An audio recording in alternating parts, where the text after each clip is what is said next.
ఎవరైనా చదవచ్చు. బలిష్ఠుడైన వేరొక దూత పరలోకము నుండి దిగివచ్చుట చూచి తిని, ఆయన మేఘము ధరించుకొని ఉండెను. ఆయన శిరస్సు మీద వర్షధనుసు ఉండెను, ఆ మేఘధనుసు ఉండెను. ఆయన ముఖము సూర్యబింబం వలెను, ఆయన పాదములు అగ్ని స్తంభం వలెను ఉండెను. ఆయన చేతిలో విప్పబడి ఉన్న ఒక చిన్న పుస్తకము ఉండెను. దేవునికి స్తోత్రం, హల్లెలూయా. చాలండి, చిన్న ప్రార్థన చేద్దాం. మరి ఈ యొక్క వాక్యము ద్వారా మనతో మరి దేవుడు మన ప్రార్థనలో జ్ఞాపకం చేసుకుందాం. మహాపరిశుద్ధుడా, ప్రేమగల తండ్రి, గొప్ప దేవుడా, సజీవుడా, ఆశ్చర్యకరుడా, నీకు వందనాలు చెల్లిస్తూ ఉన్నాను. ప్రాముఖ్యమైన సమయానికి వచ్చి ఉన్నాం. అది నీ స్వరమీనుటి అన్నది నాయన. దేవదిగో తండ్రి, మా కనులకు అది వింతగా కనబడచ్చు, కానీ అయ్యా అది నీవు ఎంతగానో దేవా మా ప్రజలకు లేకపోతే మాకు కనబరచడానికి నువ్వు ఈ లోకంలోకి దిగి వచ్చిన బలిష్ఠుడైన దూతగా ఉన్నావని తండ్రి నీ వాక్యం సెలవిస్తుంది. దేవదిగో దేవాదాయం దాన్ని చూచినట్లుగా మా కనులు తెరవండి. ఇక్కడ ఉన్న ప్రతి ఒక్కరు మీ స్వాధీనంలో తీసుకోండి. నీ కృపా కనికరము తోడు గురించి నడిపించి వాడుకోమని దేవా, ఆత్మ చెప్పుచున్న మాట చెవిగలవాడు వినుగాకని చెప్పావు నాయన. అలాంటి సంగతులు మేము వినడానికి సహాయం దయచేయమని యేసుక్రీస్తు నామములో ఈ ప్రార్థన అడుగుచున్నాం తండ్రి, ఆమేన్, ఆమేన్. దయచేసి అందరూ కూర్చుందాం. దేవుని నామమునకు మహిమ కలుగును గాక. హల్లెలూయా. మరి ఆ లేఖనాన్ని వివరించే ముందు మీతో మరి కొన్ని విషయాలు నేను మాట్లాడాలని ఆశపడుతూ ఉన్నాను. దేవునికి స్తోత్రం, హల్లెలూయా. మరి ప్రకటన 10:1 అది మన కంఠస్థ వాక్యం. అది మన కంఠస్థ వాక్యం ఏంటంటే, బలిష్ఠుడైన వేరొక దూత పరలోకం నుండి దిగి వచ్చుట చూచి తిని. ఎవరు చూచారంటండి? యోహాను చూచాడు. ఆమేన్, హల్లెలూయా. యోహాను ఇప్పటికి చూచి మరి 2000 సంవత్సరాల పైనే అయిపోతూ ఉంది. అయితే మరి బలిష్ఠుడైన దూతను ఇప్పుడు మనం నేరుగా చూడాలి. దేవుని నామ స్తోత్రం. అతడు దర్శనంలో చూచాడు, అయితే ఇప్పుడు మనం రియాలిటీగా చూస్తున్నాం. ఎంతమంది ఇక్కడ ఉన్నారండి? బైబిల్లో ఏ సాక్ష్యముకైనా, ఏ సాక్ష్యము చెప్పాలైనా దేవుడు వేటిని వాడుకుంటాడో బైబిల్ ఏం చెప్తుందో మనం చూద్దాం ఒక్కసారి. దేవునికి స్తోత్రం, హల్లెలూయా. ఇప్పుడు దేవుడు బలిష్ఠుడైన దూతగా దిగొచ్చాడు. ఆ యొక్క లేఖనాన్ని మరొక్కసారి పరిశోధన చేద్దామండి. మరొక్కసారి చదవండి, ఎవరన్నా చదవండి. బలిష్ఠుడైన వేరొక దూత పరలోకము నుండి దిగి వచ్చుట చూచి తిని, ఆయన మేఘము ధరించుకొని ఉండెను. ఆయన శిరస్సు మీద అక్కడ ఇంద్రధనుసు అని ఉంది కదండి. ఇంద్రధనుసు అంటే దాని అర్థము రైన్బో. దేవునికి స్తోత్రం. ఏంటండి? దాన్ని వర్షధనుసు కూడా అంటారు. ఆయన ముఖము సూర్యబింబం వలెను, ఆయన పాదములు అగ్నిస్తంభం వలె ఉండెను. ఆయన చేతిలో విప్పబడి ఉన్న ఒక చిన్న పుస్తకము ఉండెను. దేవునికి స్తోత్రం, హల్లెలూయా. అది యోహాను 5వ అధ్యాయంలో చూసినప్పుడు ఆ యొక్క పుస్తకం ఎలా ఉందంటే మూయబడి ఉంది. కానీ ఇక్కడ 10వ అధ్యాయంలో ఆ పుస్తకం ఎలా కనబడుతుంది? దేవునికి స్తోత్రం, హల్లెలూయా. దేవుని మహిమ కలుగును గాక, హల్లెలూయా. ఇది కొంచెం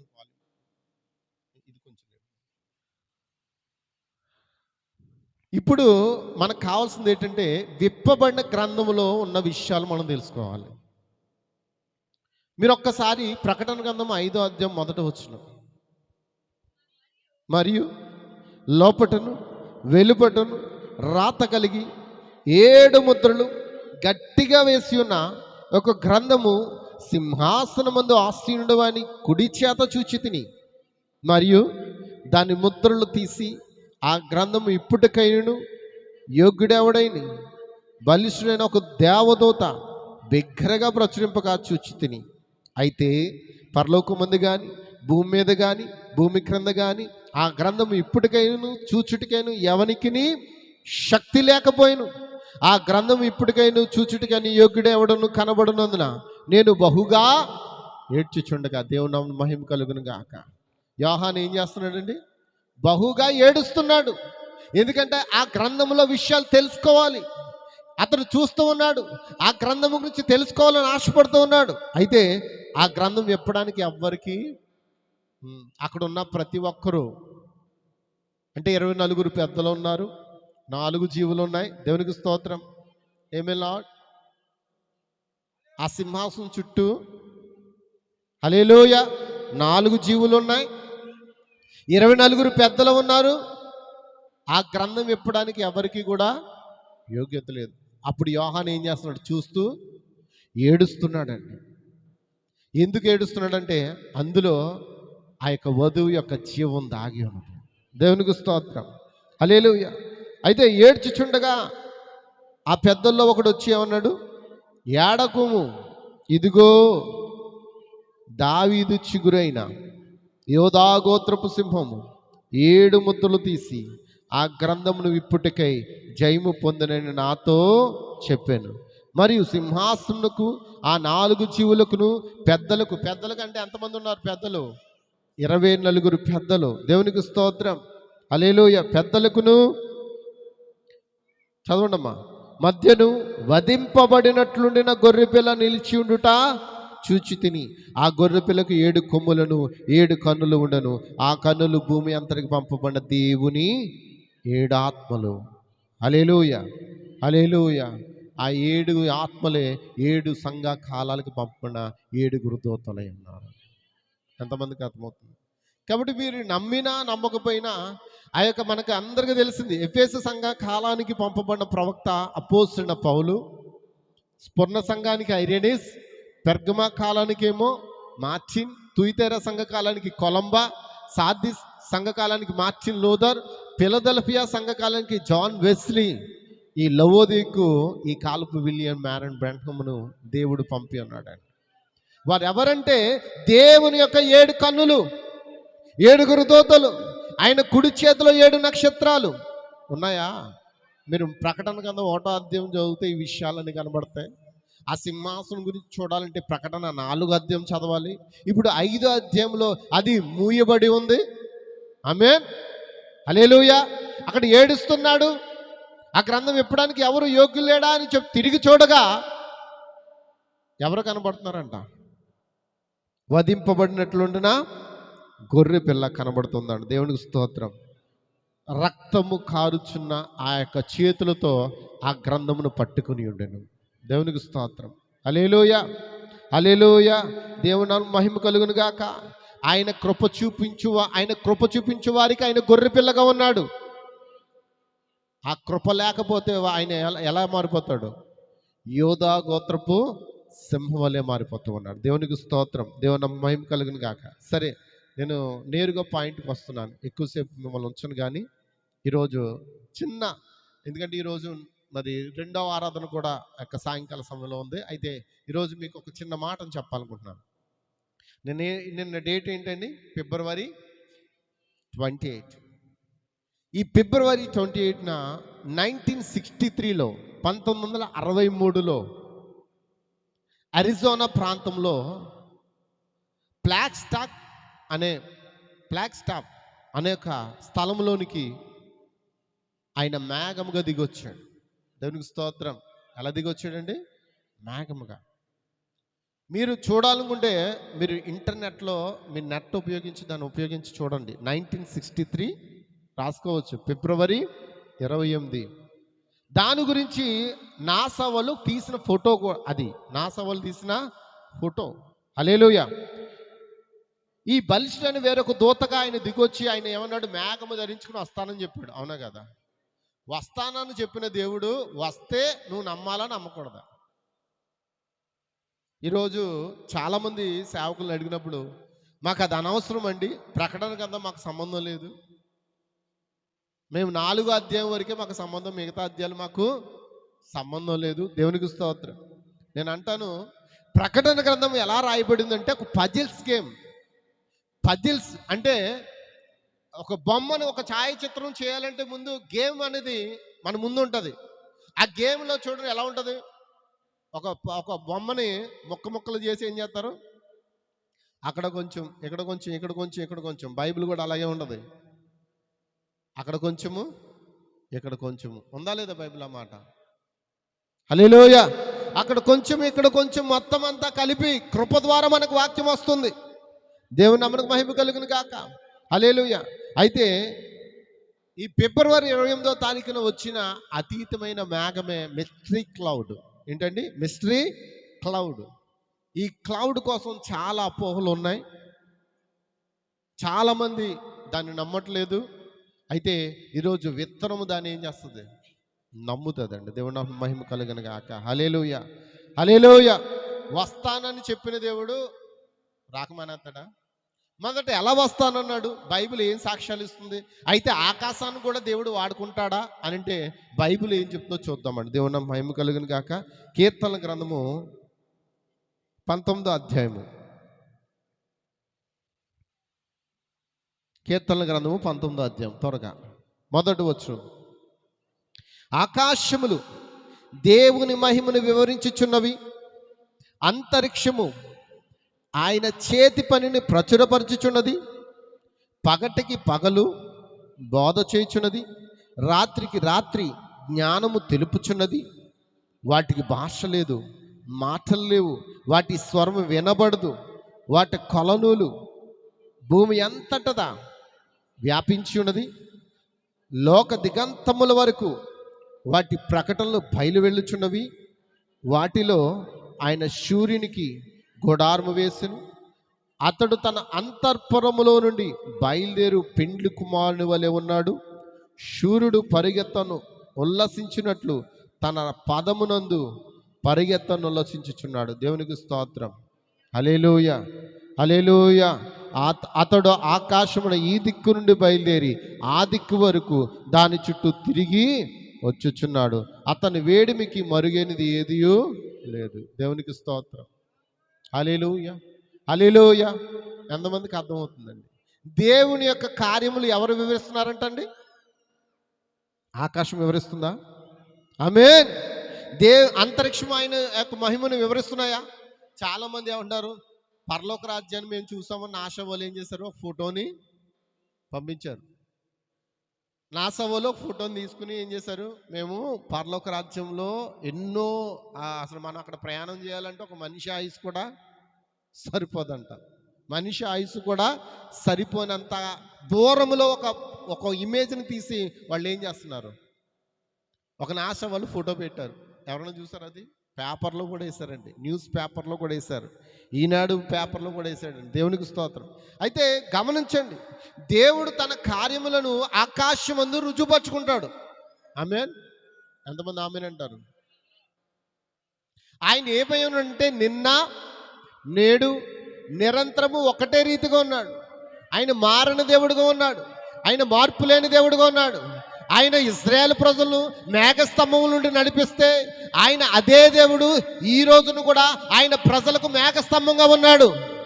ఇశ్రాయేలు ప్రజలు ఆయన అగ్నిస్తంభంగా నడిపిస్తే అదే దేవుడు ఈ రోజును కూడా అగ్నిస్తంభంగా ఉన్నాడు. ఆయన నువ్వు నమ్మితే ఆ మేఘస్తంభం చూడగలవు, ఆయన అగ్నిస్తంభం చూడగలవు. హల్లెలూయా. నమ్ముట నీవెళ్ళైతే నమ్మువానికి సమస్తము సాధ్యమే. ఆయనకి అసాధ్యమైంది ఏది లేదండి. దేవుని వాక్యము సెలవిస్తుంది. హల్లెలూయా. ఆయనకి అసాధ్యమైంది ఏది లేదండి. ఆయన బలిష్ఠైన దూతగా ఎందుకు వచ్చాడు అని అంటే విప్పబడిన గ్రంథమును తీసుకుని వచ్చాడు. విప్పబడిన గ్రంథంలో ఏముంది అని అంటే మన లైఫ్ ఉంది, మన జీవితం ఉంది, మనం ఎలా జీవించాలో ఉంది. ఇంకా చెప్పమంటారా? ఇప్పుడు ఈ కాలంలో జరుగుతున్న యుద్ధాలు అందులోనే ఉన్నాయి. ఇప్పుడు ఎలా ఉందంటే పరిస్థితి, మనం చాలా ప్రశాంతంగా ఉన్నాం, మనకి ఏం కష్టం రావట్లేదు అనుకుంటున్నారు. మాట చెప్పనా? బెహ్రాన్, ఓమన్, కువైట్ కంట్రీలన్నీ కూడా ఇప్పుడు ఎలా ఉన్నదో తెలుసా? అట్టు ఉడుగుతున్నాయి తెలుసా? హ్యాపీగా ఉన్నారు అనుకుంటున్నారు వాళ్ళు. గుండె చేత్తో పట్టుకుని ఉన్నారు వాళ్ళు. ఎప్పుడు హ్యాపీగా తినడం, వాళ్ళు పండగలు చేసుకోవడం, బంధువులు పిలుచుకోవడం, ఇంకా భోజనాలు వండి పెట్టుకోవడం. వండే వాళ్ళందరూ ఎవరు? మన వాళ్ళే, అక్కడ మన ఇండియన్సే. ఈ కాలప్రత అన్నాడు, ఇండియా వాళ్ళు చేసే మసాలా వంటలంట ఎవరో చేయరంట. ఎందుకంటే ఎవరికి రావంటండి. అందుకే ఇండియా వాళ్ళు ఎక్కువగా ఏం చేస్తారు? ఆ యొక్క టేస్టీ ఫుడ్లు వండుతారు. అయితే ఇప్పుడు ఈ బెహ్రాన్ దేశంలో ఏం జరిగింది? బాంబులు పడుతున్నాయి. ఈ బాంబులు ఎవరికి పడుతున్నాయి చెప్పాలంటే బహ్రెయిన్ దేశం మీద వేయాలని వేయలేదు వాళ్ళు బాంబు. ఇరాన్కి ఇజ్రాయెల్ దేశానికి యుద్ధం జరుగుతుంది. ఇజ్రాయెల్ దేశము అమెరికా దేశము ఆ ఇరాన్ మీద ఏం చేస్తున్నారు? బాంబుల వర్షం కురిపిస్తున్నారు. వాళ్ళు ఆ యొక్క బాంబులు కురిపిస్తున్నారు. మధ్యలో ఏముంది? చిన్న చిన్న కంట్రీస్ ఉన్నాయి. ఆ బాంబు వచ్చి ఎక్కడ పడింది? బహ్రెయిన్లో పడింది. ఒక వ్యక్తిని చంపడానికి అంత ప్రయోగం. వింటున్నారండి? ఎవరు అని అంటే అతని పేరు ఏంటండి? ఖమేని. ఈ వ్యక్తిని చంపడానికి దేశాలన్నీ ఏకమైపోయి ఇంచుమించు 8 దేశాలు ఉగ్రవాదను చంపడానికి వాళ్ళు ప్రయత్నాలు చేస్తున్నారు. అతను చంపేశారండి. అతను చనిపోయాడు. అయితే యుద్ధం ఆగట్లేదు. ఇప్పుడు ఏమన్నారంటే న్యూస్లో 3వ ప్రపంచ యుద్ధం రాబోతుంది. బైబిల్ దాని గురించి ముందే సాక్ష్యం ఇచ్చింది. అయితే ఆ 3వ ప్రపంచ యుద్ధం రావాలంటే గుర్తించు, మనం భూమి మీద ఉండకూడదు. మనం వెళ్తే కానీ 3వ ప్రపంచ యుద్ధం రాదు. ఒకవేళ వచ్చిందా దాని అర్థం ఏంటి? అయిపోయిందని, చరిత్ర క్లోజ్. దేవునికి స్తోత్రం. నెమ్మదిగా ఉంది. మన భారతదేశంలో ఎలాంటి గొడవలు లేవనుకున్నామేమో, మన భారతదేశంలో బంగ్లాదేశ్ మీద కూడా ఆ యుద్ధపు ఛాయలు అల్లుముకున్నాయంట. ఆల్రెడీ అక్కడ కూడా ఏం పడుతున్నాయి? బాంబులు పడుతున్నాయి. భయపడుతున్నారు, ప్రజలు భయపడుతున్నారు. మనమేమో మూర ప్రాంతంలో ఉన్న వాళ్ళు మనకేం జరుగుతుందిలే అనుకుంటున్నారేమో. లేకపోతే ఆ ఓపీలాండ్ కానీ నేను కానీ కాపాడేస్తుందేమో అనుకుంటున్నాం. కాకినాడ ఓపీలాండ్, ఆ అందరి నోట్లో ఏముంటుంది తెలుసా? కాకినాడ పట్టణాన్ని అంతా కాపాడేసింది ఆ సముద్రం మధ్యలో ఉన్న ఓపీలాండ్. నిన్ను కాపాడేది ఓపీలాండ్ కాదండి, నిన్ను నన్ను కాపాడేది ఆయన మహాదేవుడు అండి. ఆయన సెలవిచ్చాడా నిమిషంలో ఇది మునిగిపోద్ది. సైంటిస్టులు అన్నారు ఇప్పటికి కూడా ఇది భూమి అట్టడికి దిగిపోయినట్లుగా, ఇక్కడ సముద్ర జలాలు అల్లాడుతున్నట్లుగా మ్యాప్లో కనబడుతుందంట. ఇప్పుడు కాకపోయినా రేపైనా మన చర్చి కూడా ఎక్కడికి వెళ్ళిపోద్ది? నీటిలోకి వెళ్ళిపోద్ది. I'm happy, so happy. అప్పుడు నేను ఇక్కడ ఉన్నాను, నాకు శాశ్వతమైన రాజ్యం ఒకటి ఉంది, నాకు ఒక ఇల్లు ఉంది, నాకు సొంత చర్చి ఉంది, అక్కడ నాకు దేవుడు మందిరాన్ని ఇచ్చి ఉన్నాడు, ఆయన దగ్గరికి వెళ్ళిపోతాను. అటువంటి స్థలంలోకి వెళ్ళడానికి ఇప్పుడు ఇలాంటి సమయంలో మనం దేవుని ఆరాధించాలి. హల్లెలూయా. ఇప్పుడు మనం ఎక్కడున్నాం? యుద్ధ వాతావరణంలో ఉన్నామండి. ఈ యుద్ధ వాతావరణంలో నీకు దేవుడు ఒక బయలుపాటు ఇస్తున్నాడు, నీకు దేవుడు ఒక ప్రత్యక్షత ఇస్తున్నాడు. ఏంటా ప్రత్యక్షత అని అంటే లూకాసు సువార్త 17:30 త్వరగా.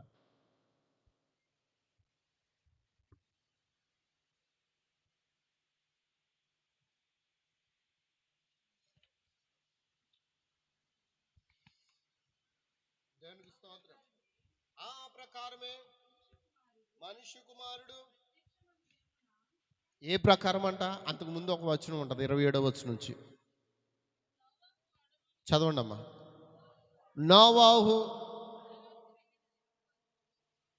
నోవాహు వాడలోనికి వెళ్ళిన దినం వరకు జనులు తినచ్చు, త్రాగుచు, ఏంటంట, పెండ్లాడుచు, పెండ్లికి ఇవ్వడుచు ఉండిరి. అంతలో జలప్రలయం వచ్చి వారందరినీ నాశనం చేసును. లోతు దినముల్లోనే జరిగినట్లు జరుగును. జనులు తినుచు, త్రాగుచు, కొనుచు, అమ్ముచు, నారు నాటుచు, ఇల్లు కట్టుకొనుచు ఉండిరి. అయితే లోతు సొదొమ విడిచిపోయిన దినమున ఆకాశము నుండి అగ్ని గంధకములు కురిసి వారినందరినీ నాశనము చేసెను. ఆ ప్రకారమే మనుష్య కుమారుడు ప్రత్యక్షమగు దినమున జరుగును. దేవునికి స్తోత్రం. ఇప్పుడు మనిషి కుమారుడు ఎక్కడున్నాడు? మనిషి కుమారుడు నీకు ప్రత్యక్షపరచుకోవడానికి ఆయన బలిష్ఠైన దూతగా 1963లో మేఘమ రూపంలో వచ్చాడు.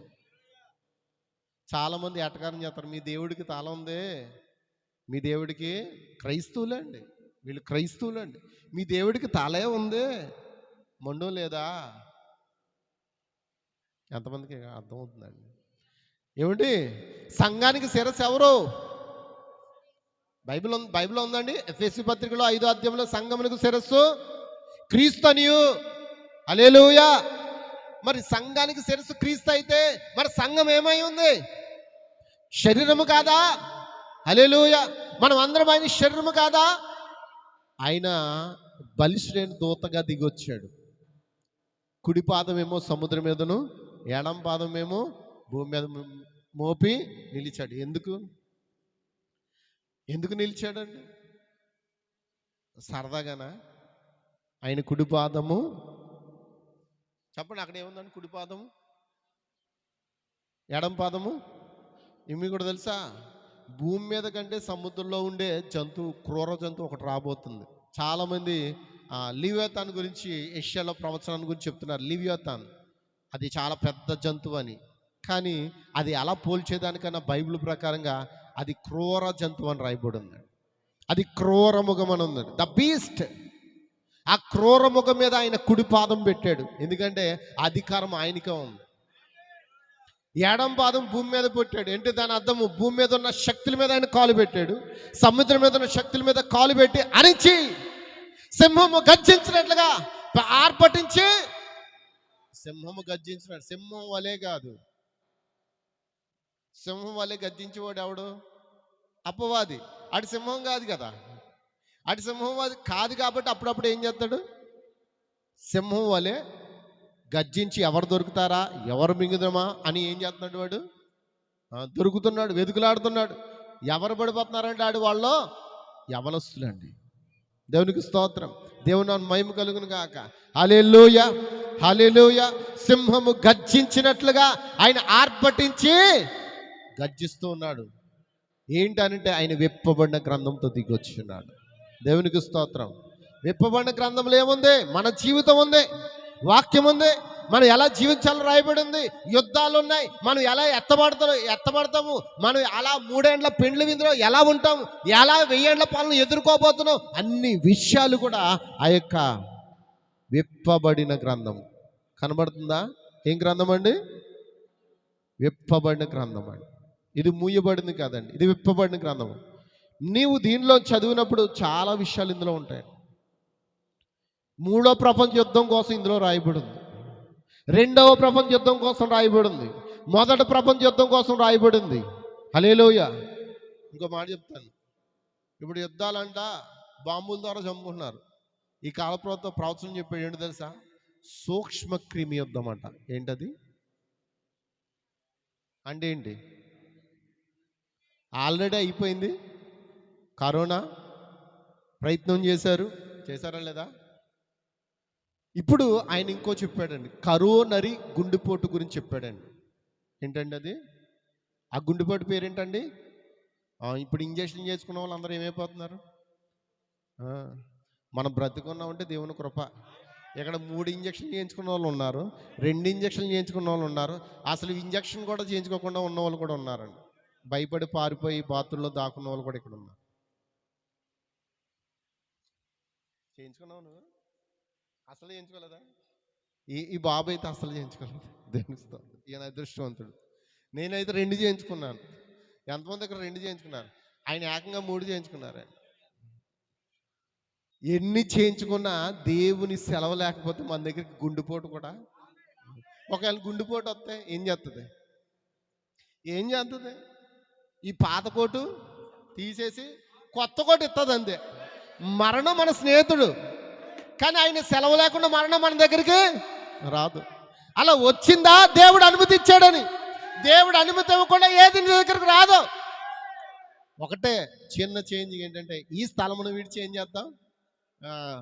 20 పొద్దున కూలిపోయే వీటి కోసం ఆలోచన చేస్తున్నాం. అవునా కదండి? ఇప్పుడు బాంబు వచ్చి మన మీద పడిపోతుంది, అయిపోయింది స్మాష్. ఆలాలు వేసుకుంటూ మధ్యలో బాంబు మిస్ అయ్యి మన దేని మీద పడితే ఏమంటే మాట చెప్తానండి. గత సంవత్సరం ఏంటండి, ఫ్లైట్ వెళ్ళి హాస్పిటల్లో డాక్టర్స్ పాపం వాళ్ళు ఇంకా డాక్టర్స్ అవ్వలేదు, డాక్టర్స్ చదువుతూ ఉన్నారు. ఇంచుమించు ఎంతమంది చచ్చిపోయారండి? 21 నుంచి 23 మంది చచ్చిపోయారండి. విమానంలో చచ్చిపోయారు. ఎక్కడున్నారు వాళ్ళు? బిల్డింగ్లో పాపం భోజనం చేస్తున్నారంట. మన చేతిలో మనం ఉందా? మన చేతిలో ఏమి లేదండి. కరుణించు కృప ద్వారానే మనం బ్రతికి ఉన్నాం. అయితే నువ్వు నమ్మాలి, ఆయన ఈ భూమి మీదకి వస్తానని చెప్పాడు. వస్తానని చెప్పిన దేవుడు మేఘ రూపంలో వచ్చాడు. వచ్చిన దేవుడు నువ్వు గుర్తిస్తే నీకంతే ధన్యుడు మరొకడు లేడు. నిన్నటి దినాన ఒక స్పెషల్ మీటింగ్ పెట్టాం బాన్గుడిలో. రాత్రి చక్కగా కొన్ని విషయాలు అక్కడ చెప్పడం జరిగింది. కొంతమంది సాక్ష్యాలు కూడా పంచుకున్నారు. దేవునికి స్తోత్రం. ఆ చర్చి ఓనర్ గారు, ఆయన స్వర్ణలత సిస్టర్ గారు అంటారు, పాస్టర్ గారు ఆ ఫైనల్ వార్తలు వింటున్నారా మీరు? బైబిల్ వార్తల్లో ఏంటండి, మనం ఏమో అన్నీ ఈ భూమి మీద వార్తలు ఏంటి, ఏ వార్తలు వింటాం? న్యూస్. ఇప్పుడు దాకా మనం ఏమన్నాం నిజం చెప్పనా? ఆవిడ ఇంతమందిని మోసం చేసిందంట, ఈయన అంతమందిని మోసం చేశాడంట, ఇవే కదండి న్యూస్లు. కానీ ఇప్పుడు వినవలసిన వార్తలు అవి కాదండి. బైబిల్ యొక్క అంత్యకాల వార్తలు వస్తున్నాయండి. మీరు కూడా చూడండి పాస్టర్ గారు, అవి చూస్తున్నప్పుడు నేను చేసే భక్తి సరైంది కాదని నాకు అర్థమైపోతుందండి. రాత్రి అంటుంది ఆమె ఆలోచన నాకు బుర్రలో పట్టింది. ఎందుకని? పాస్టర్ గారు ఇంకా ఎందుకండి, ఉండేది కొద్దిగా.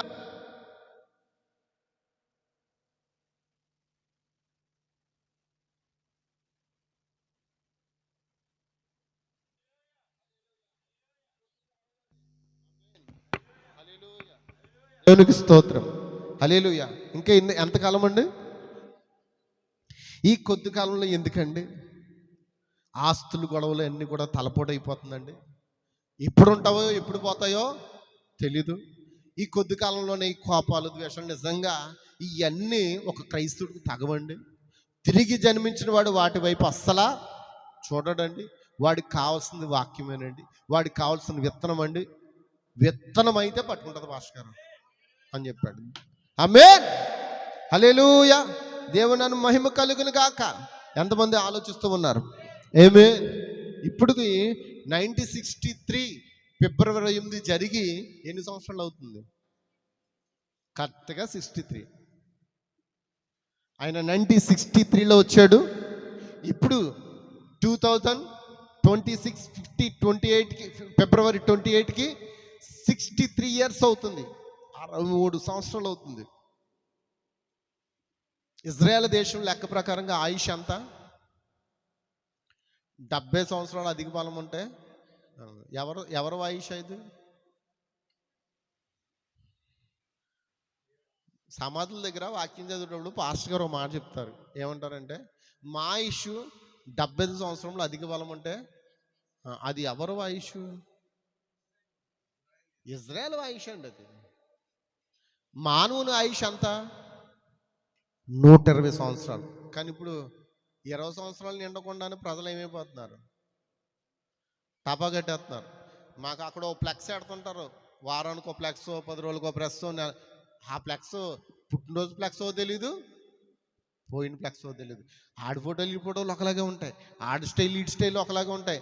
అందులో ఏముంటుందంటే, దీపం పెడితే ఆడు పోయాడు అని మళ్ళీ ఇప్పుడు ఇంకో వెరైటీ. చచ్చిపోయినాడు పుట్టినరోజు అయినా సరే ఆ కేక్ అన్నీ పెట్టేసి ఆ స్టైల్గా ఉన్న ఫోటో పెట్టి చివరిలో వి మిస్ యు అని పెడుతున్నారు.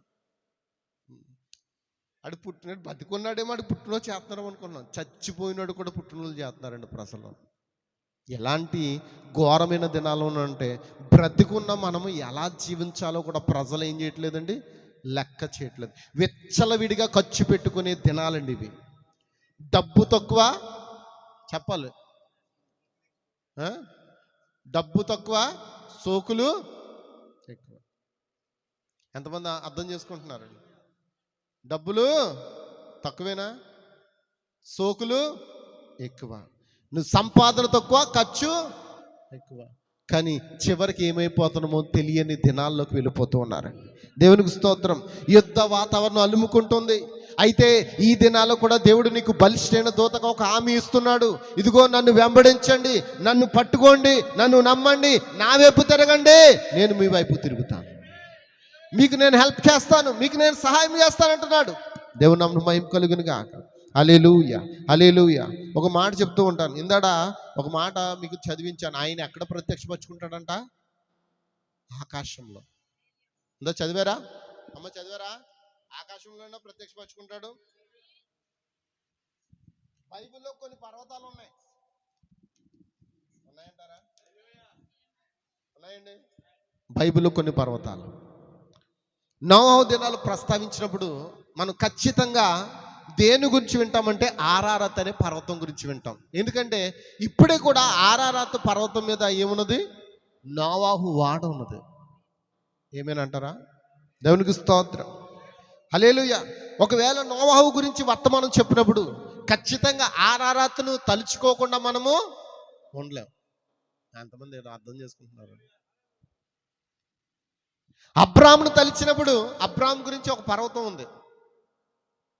ఏంటి ఆ పర్వతం అంటే, నీకు ఒక్కడైనా నీ కుమారుని తీసుకెళ్ళి మోరియా పర్వతం మీద నాకు బలిగా అర్పించమన్నాడు.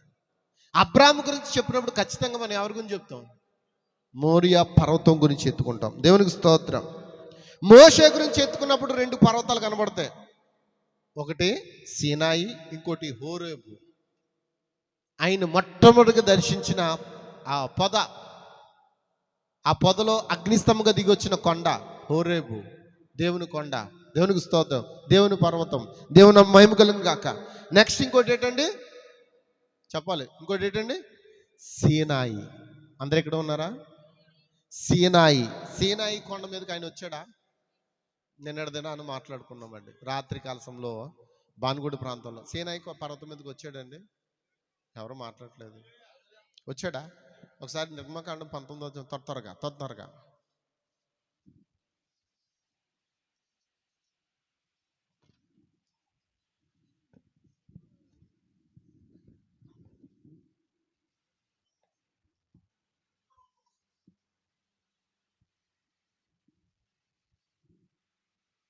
తీసారా?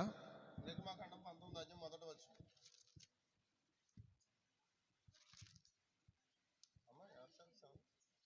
నిర్గమ 19:1 చదువుతున్నారా? చదవండి అమ్మా, చదవండి.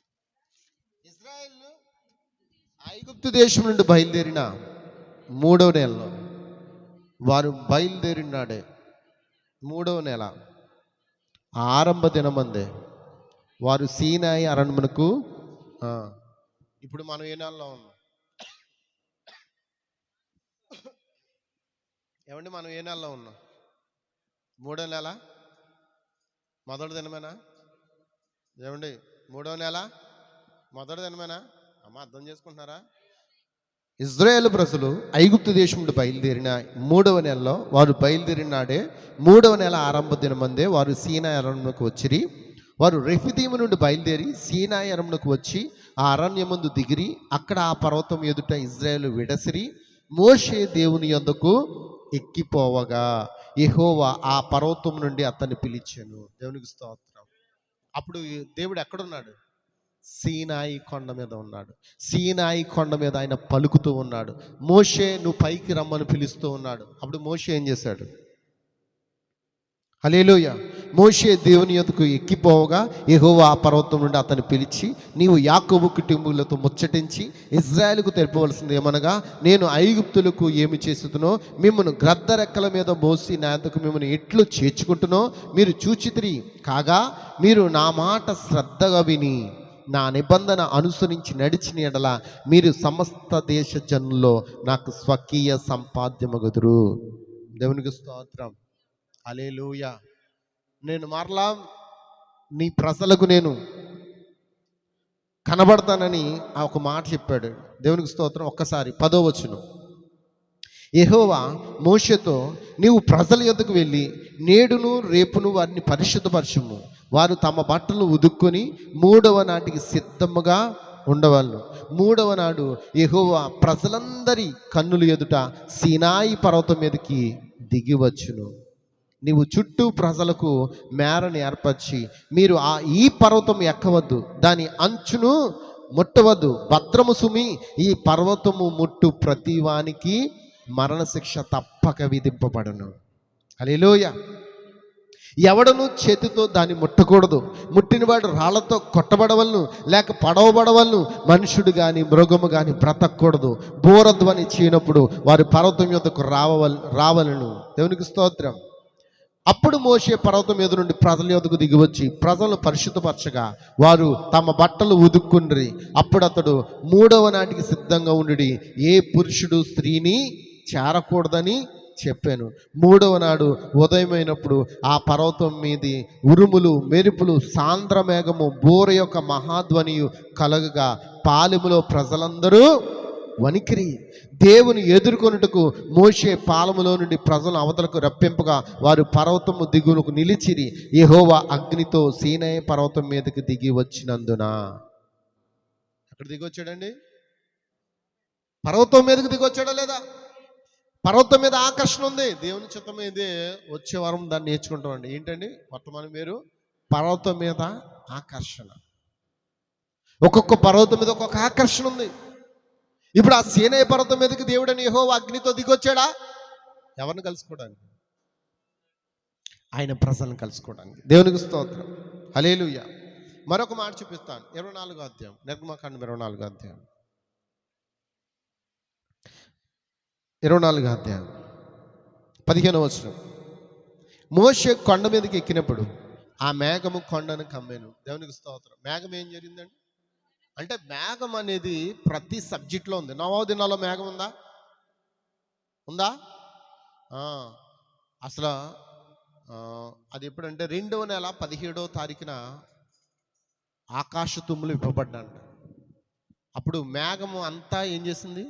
ప్రపంచమంతా ఆవరించింది. దేవునికి స్తోత్రం. ఆకాశ తుమ్ములు విప్పబడ్డాయి. అప్పుడు ప్రచండ వర్షం. మేఘం పడతానే కదా వర్షం వచ్చేస్తున్నాను అంటాం. అవునా కదా? అంతే కదండి. అంటే మీకు అది తెలియాలంటే ఆదికాండం 7వ అధ్యాయము 14వ వచనం అనుకుంటాను. ఒక్కసారి చూడండి. అది అలా అలా పట్టుకోండి మీకు అర్థం అవడానికి. నేను మేఘం గురించి కొన్ని లేఖనాలు 11వ వచనం.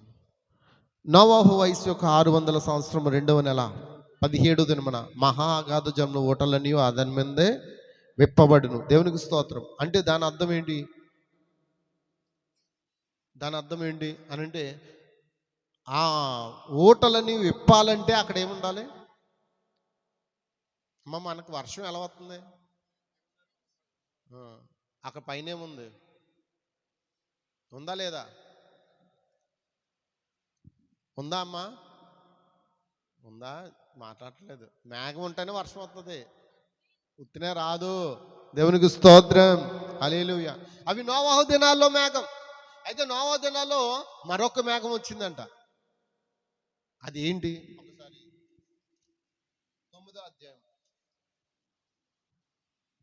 9వ అధ్యాయం 13వ వచనం. మేఘములో నా ధనుస్సును ఉంచి తిని అది నాకును భూమికి మధ్య నిబంధన గుర్తుగా. మేఘంలో ఏముంచాడండి? ధనుస్సును ఉంచాడండి. ధనుసు అంటే మీరు అందరూ అనుకుంటారు ఏంటి? ధనుసు అంటే మనకు అద్దరుగా పిల్లలు చదువుకుంటారు కదా బాబు, బెన్ని బాబు, ధనుసు అంటే ఏంటి? తెలుగు బుక్లో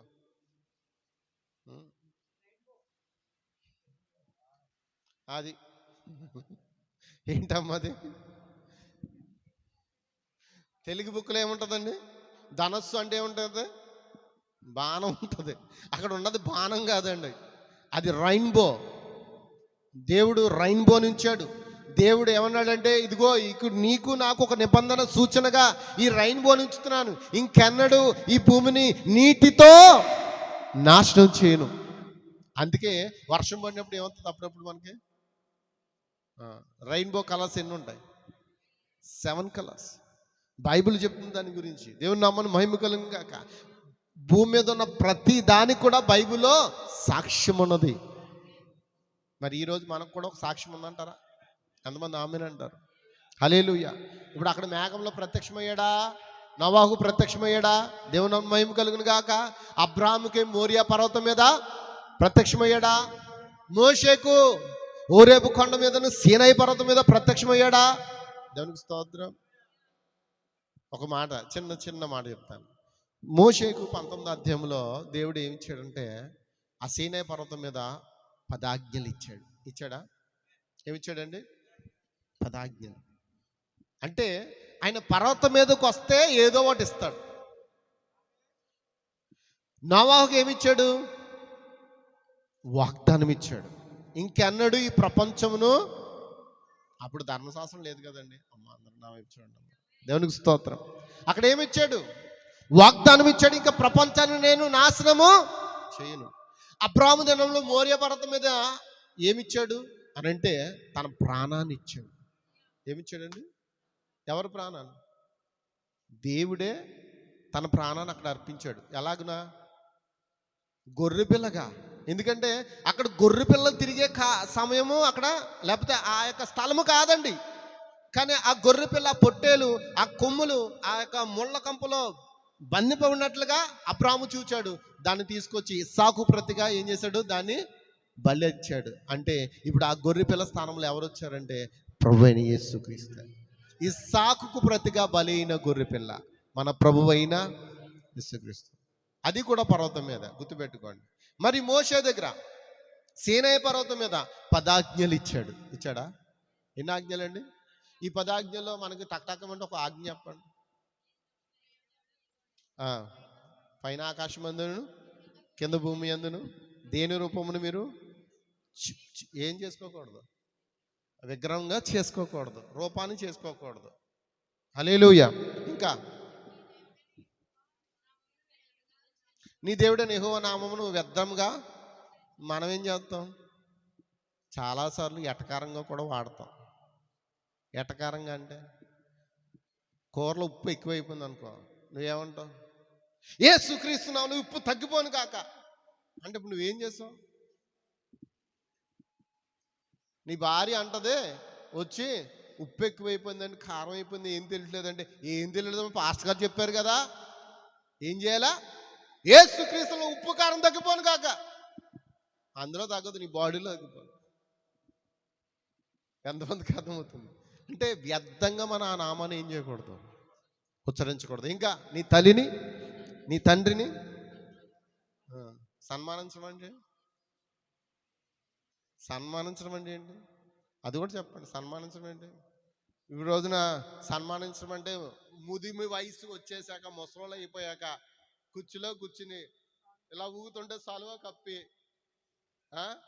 దండేసి, అమ్మ నీకు బ్రతుకుండగా మేము దండేస్తాం, పోయాక నీకు ఫోటోకి అలాగే వేస్తాం కదా. అమ్మా అదవుతుందా? తల్లిదండ్రులు సన్మానించడం అంటే అది కాదు. వారిని వారి వృద్ధాప్యంలో, సామెతల గ్రంథంలో చదువుకున్నాం కదా, వారిని ఏం చేయాలంట? వృద్ధాప్యంలో కూడా వారిని ఎత్తుకోవాలంట. అవునాగా చెప్పండి. అందరూ అలాంటి వాళ్ళు ఉంటారులేండి, మంచి వాళ్ళు ఉంటారు. మన భయం ఏంటంటే మనం ఏదైతే విత్తుతామో, మన తల్లిదండ్రుల పట్ల ఏదైనా విత్తామనుకోండి, రేపొద్దున మన పిల్లలు కూడా అదే కోస్తారు. అందుకే మనం ఏం చేయాలి? చాలా చాలా జాగ్రత్తగా ఉండాలి. దేవునికి స్తోత్రం. ఇంకా విశ్రాంతి దినాన్ని మనం ఏం చేద్దాం? అసలు ఆచరించడానికి కూడా, అంటే ఆచరించడం అంటే అసలు గుర్తుండదేమో అన్నట్టుగా ఉంటాం మనం. అంటే విశ్రాంతి దినం అంటే దేవుని ఆరాధించే సమయం. దేవుని స్తోత్రం. ఇంకా నరహత్య చేయకూడదు, వ్యభిచరించకూడదు, దొంగతనం చేయకూడదు, నీ పొరుగు వారి మీద ఏది కూడా ఆశించకూడదు, అబద్ధము సాక్ష్యము పలకకూడదు. ఈ అన్ని 10 ఆజ్ఞలు చాలా టక అని మనకి బాగా నెమరు వేసాం కానీ అవలించలేకపోతున్నాం. ఏంటండి? ఆచరించలేకపోతున్నాం, ఆచరణలో పెట్టలేకపోతున్నాం. ఈ 10 ఆజ్ఞలు దేవుడు ఎక్కడిచ్చాడు? సీనాయి పర్వతం మీద. దేవుని నామం కలుగునుగాక. మీకు ఇంకో పర్వతం చెప్తాను. క్రొత్త నిబంధనలో రూపాంతరపరచు కొండ మీదకి యేసుక్రీస్తు వచ్చాడా లేదా? అమ్మా వచ్చాడా?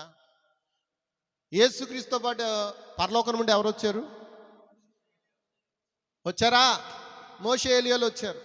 కింద ఎవరు వచ్చారు? పేతురు, యాకోబు, యోహాను ముగ్గురు వచ్చారు. వీళ్ళందరూ ఆ పర్వతం మీద ఉన్నప్పుడు గొప్ప వెలుగు, గొప్ప మహిమ వారిని కమ్ముకున్నది. మేఘం వారిని ఏం చేసింది? లేఖనం చూపించమంటారా? పోనీ నేను చెప్పేదాన్ని లేఖనం చూపిస్తే బెటర్ ఏమో. ఒకసారి మత్తయి సువార్త అంటే ఇలా చెప్పుకుంటూ వెళ్ళిపోతే నా టైం సేవ్ అవుతుంది, నేను అలా చెప్పుకుంటూ వెళ్తున్నాను. లేఖనం చూద్దాం. 17వ అధ్యాయము 5వ వచనం. మత్తయి సువార్త 17వ అధ్యాయం 5వ వచనం. అతడు ఇంకను మాట్లాడుచుండగా ఇదిగో ప్రకాశమానమైన ఒక మేఘము, అమ్మ మేఘం ఉందా, వారిని కమ్ముకొనును. ఇదిగో ఈయన నా ప్రియకుమారుడు, ఈయన యందు నేను ఆనందించున్నాను. ఈయన మాట వినుడని ఒక శబ్దము ఆ మేఘములో నుండి పుట్టాను. వారు అప్పుడు ఎక్కడున్నారు? ఒక కొండ మీదకి వెళ్ళారు. ఒక ఎత్తైన కొండ మీదకి వెళ్ళారు. అవునా కదా? 1వ వచనం ఉందా? 6 దినములైన తర్వాత ఉందన్నమాట. 6 దినములైన తర్వాత యేసు పేతురును యాకోబును అతని సహోదరుడైన యోహాను వెంట పెట్టుకుని ఎత్తైన ఒక కొండ మీదకి ఏకాంతంగా పోయి వారి ఎదుట రూపాంతరము పొందెను. దేవునికి స్తోత్రం. ఎన్ని దినాలు అయిన తర్వాత అండి? ఇక్కడ కూడా గుర్తుపెట్టుకోండి, 6 దినాలు గుర్తుపెట్టుకోండి. 6 దినాలు అయిన తర్వాత అంటే ధనం ఎన్నో రోజు వెళ్ళారు అంటే దాని అర్థం అదే కదండి. 6 దినములైన తర్వాత అంటే 7వ దినాల్లో కొండ మీదకి వెళ్ళారు. దేవుని మహిమకు పొందును గాక. హల్లెలూయా. అక్కడ ఎవరెవరు ఉన్నారు? పేతురు ఉన్నాడు, యోహాను ఉన్నాడు, యాకోబు ఉన్నాడు. వారితో యేసుక్రీస్తు ఉన్నాడు. తర్వాత మోషే ఉన్నారా? ఉన్నారండి. 4వ వచనంలో కనబడుతున్నారా? హల్లెలూయా. ఇదిగో మోషేయు ఏలియాలు వారికి కనబడి ఆయనతో మాట్లాడుచుండిరి. దేవుని మహిమ కలుగును గాక. ఇది ఆ యొక్క రూపాంతరపు కొండ అనే ఒక స్థలము. హల్లెలూయా. ఆ యేసుక్రీస్తు కాలంలో చాలా కొండలు ఉన్నాయా లేవా? గెత్సెమనే కొండ, గెత్సెమనే తోట, కల్వరి కొండ, ధన్యతల కొండ, రూపాంతర కొండ. దేవుని నామమున మహిమ కలుగును గాక. ఎక్కడైనా వాక్యాన్ని ఇచ్చాడు, కానీ అక్కడ మేఘం వారిని కమ్ముకుందా? కమ్ముకొని వారు రూపాంతరం పొందారా? అక్కడ ఏమన్నాడు తెలుసా? ఒక మాట చెప్పాడండి. శిష్యులు ఈ మాట విని బోర్ల పడి మిక్కిలిగా భయపడగా 6వ వచనం. యేసు వారి యొద్దకు వచ్చి వారిని ముట్టి లేండే, భయపడకుడని చెప్పాను. వారి కన్నులెత్తి చూడగా యేసు తప్ప మరెవరును వారికి కనబడలేదు. వారు కొండ దిగి వచ్చి చుండగా మనుష్య కుమారుడు మృతుల్లో నుండి లేచి వరకు ఈ దర్శనము మీరు ఎవరితోనూ చెప్పకూడని యేసు వారికి ఆజ్ఞాపించును. అంటే ఎప్పటి వరకు చెప్పొద్దు అన్నాడు? ఎప్పుడు దాకానండి? నేను చచ్చిపోతాను, నేను సమాధి చేయబడతాను, నేను తిరిగి లేచేంత వరకు కూడా మీరు ఈ సాక్ష్యాన్ని ఎవరికి కూడా చెప్పొద్దని చెప్పాడు. దేవునికి స్తోత్రం. ఆమేన్ లార్డ్. అంటే దాని అర్థం మేఘం వచ్చింది, రాకడ అయిపోయింది అని అనుకుంటే ఇంకా మళ్ళీ మనం ఏమీ చెప్పక్కర్లేదు. మేఘం వచ్చింది, మేఘం వచ్చి ఏం చేసింది? మనకు విప్పబడిన గ్రంథాన్ని ఇచ్చింది, మనకి ముద్రలు తెరిచింది, మన జీవం ఏమిటో మనకి చూపించింది. దేవునికి స్తోత్రం. ఈ కొండల గురించి చెప్తూ ఉన్నాను. అందుకే బలిష్ఠుడని వేరొక దూత పరలోకం నుండి దిగి వచ్చాడు. ఎక్కడ దిగి వచ్చాడు? మోషే దినాల్లో సీనాయి పర్వతం, ఇప్పుడు సన్సెట్ పర్వతం. ఎంతమందికి అర్థమవుతుంది? ఏ పర్వతం అండి? సన్సెట్ పర్వతం. అక్కడ కనబడుతుంది ఏంటంటే ఫ్లాగ్ స్టాప్. అది సన్సెట్ పర్వతం కాదండి, అరిజోనా ప్రాంతంలో ఆ యొక్క ఫ్లాగ్ స్టాప్ దగ్గరికి ఆ మేఘం వచ్చింది. దాన్ని ఎవరు తీశారంటే నాసా వాళ్ళు తీశారండి. చిత్రం ఎవరు తీశారండి? సాయంకాల సమయం ముందు 6:30కి ఆ ఫోటో తీయబడింది. కానీ ఈ కాల ప్రవక్తతో దేవుడు మాట్లాడింది ఎప్పుడో తెలుసా? మార్చి 8వ తారీఖున. ఎప్పుడండి?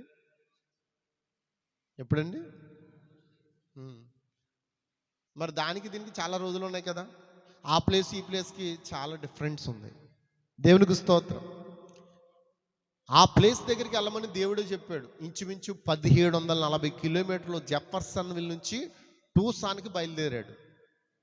అమ్మ వింటున్నారా? అరిజోనా అనే ప్రాంతానికి జెఫర్సన్ విల్కి ఎంత దూరము? 1750 కిలోమీటర్లు. అంటే మనకి ఢిల్లీకి ఇంచుమించు ఎంత ఉంటుందో? 2000 కిలోమీటర్లు ఉంటుందా? ఉండదా అండి? 2 రోజుల ప్రయాణం ట్రైన్. నేను ఆల్రెడీ వెళ్ళాను ఢిల్లీకి. దేవునికి స్తోత్రం. అయితే ఆ ప్రాంతంలో అతడు దాని గురించి ప్రార్థన చేయడానికి శాబినో కన్యాన ప్రాంతానికి వెళ్ళి దేవుడు నన్నెందుకు ఆ మేఘంలోకి తీసుకెళ్ళావని దేవుడిని అడిగినప్పుడు దేవుడు అతనికి ప్రత్యక్షపరిచి ఒక ఖడ్గాన్ని చేతిలో ఉంచాడు. హల్లెలూయా, హల్లెలూయా. ఆయనకి ప్రత్యక్షపరచుకున్న సమయం ఏంటంటే ఉదయం 10 గంటలకు. ఎంత టైం అండి? ఉదయం 10 గంటలకి. అది వచ్చింది ఎప్పుడు అమ్మా? సాయంత్రము 6 గంటలకి. అవును కదా, 6:30కి ఫోటో తీశారు. అరగంట సేపు ఉంది, అది వెళ్ళిపోయింది. అది అయిపోయిన 7 రోజులకి ఈ కాలప్రోత అక్కడికి వెళ్ళాడు, ఆ ప్లేస్కి. వెళ్ళినప్పుడు ఉదయం 10 గంటలకి ఆ పర్వతం నుంచి ఆ దూతలు ఆయన ఎక్కడ తీసుకెళ్ళాయి? బైబిల్లో దూతలు ఆకాశ మేఘాలకు తీసుకెళ్తాయంటారా? ప్రవక్తల్ని తీసుకెళ్ళవా అమ్మ? చెప్పండి. పౌలు గారిని తీసుకెళ్ళిందా?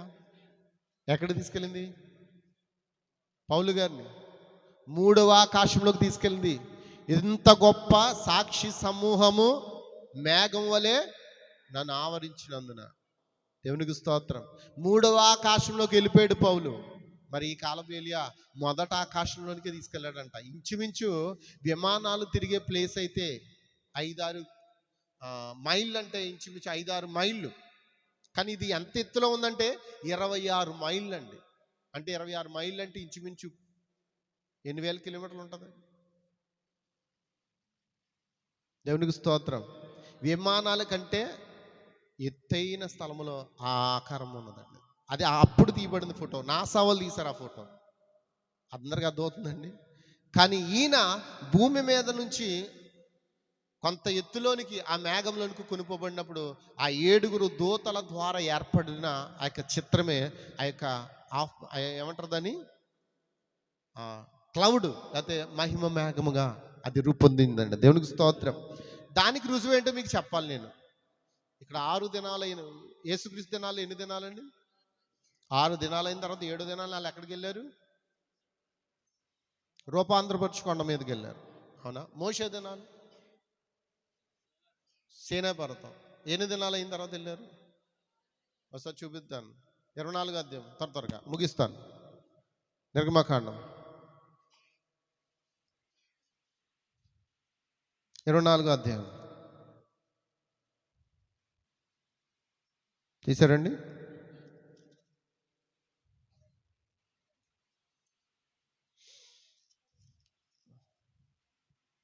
15వ వచనం.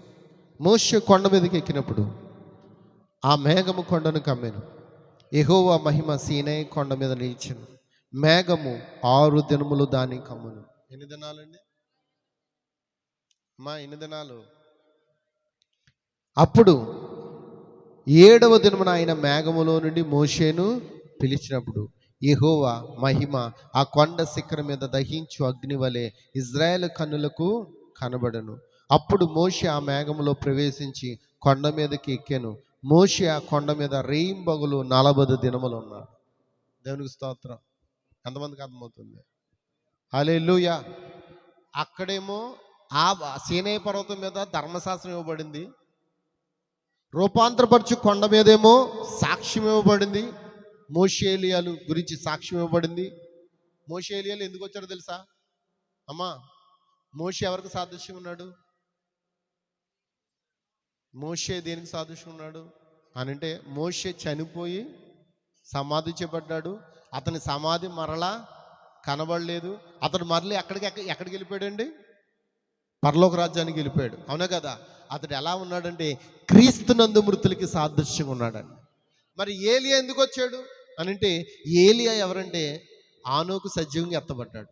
ఏలియా చనిపోకుండా సజీవంగా ఎత్తబడ్డాడు. ఇప్పుడు ఏలియా అక్కడ ఎందుకు కనబడ్డాడంటే, సజీవంగా ఉన్న మనము ఒక దినాన్ని ఆయన రాకల్లో కొనుపోబడతామనే సాక్ష్యానికి అక్కడ ఏలియా కనబడ్డాడు. ఎంతమందికి అర్థమవుతుందండి? ఇప్పుడు చివరి కొండ సన్సెట్ పర్వతం మీదకి ఆయన బలిష్ఠుడైన వేరొక దూతగా దిగి వచ్చాడు. దేనికి వచ్చాడు? దేనికండి? విప్పబడిన గ్రంథాన్ని ఇవ్వడానికి. ఎంతమంది విప్పబడిన గ్రంథాన్ని చదవాలనుకుంటున్నారు? ఈ గ్రంథాన్ని చదవాలనుకుంటున్నారా? మీరు బైబిల్తో పాటు దీన్ని చదివితే చాలా లోతైన విషయాలు ఉంటాయి. మీకు ఇది చదివితే చాలా ధన్యమే అమ్మ. అందరికీ అర్థమవుతుందా? దీని గురించి యూట్యూబ్లో కూడా ఆడియోలు ఉన్నాయి, వినొచ్చు. చదవలేని వారు కూడా మీరు ఏం చేయొచ్చు? వాక్యాన్ని వినొచ్చండి. చాలా విషయాలు ఇందులో పొందుపరచబడి ఉన్నాయండి. కయ్యనికి భార్య ఎక్కడి నుంచి వచ్చిందో మనకు తెలియదు, కానీ దాని ఆన్సర్ ఎక్కడ ఉంది?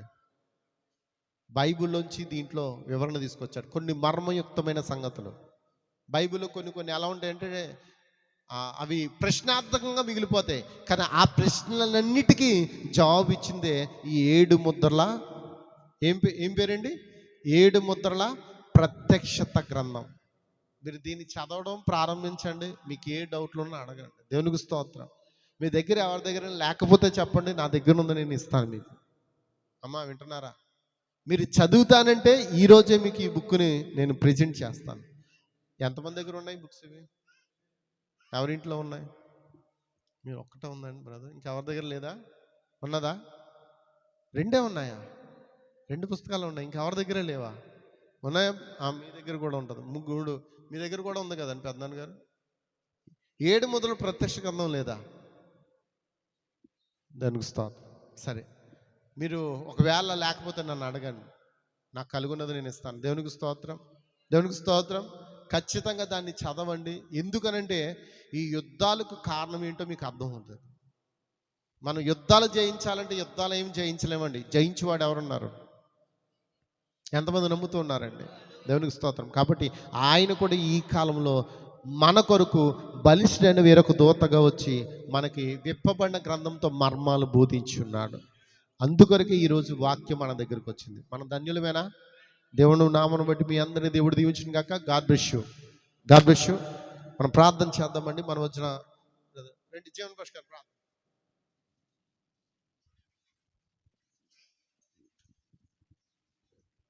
Praise lord. ప్రియ దేవుని బిడ్డలారా,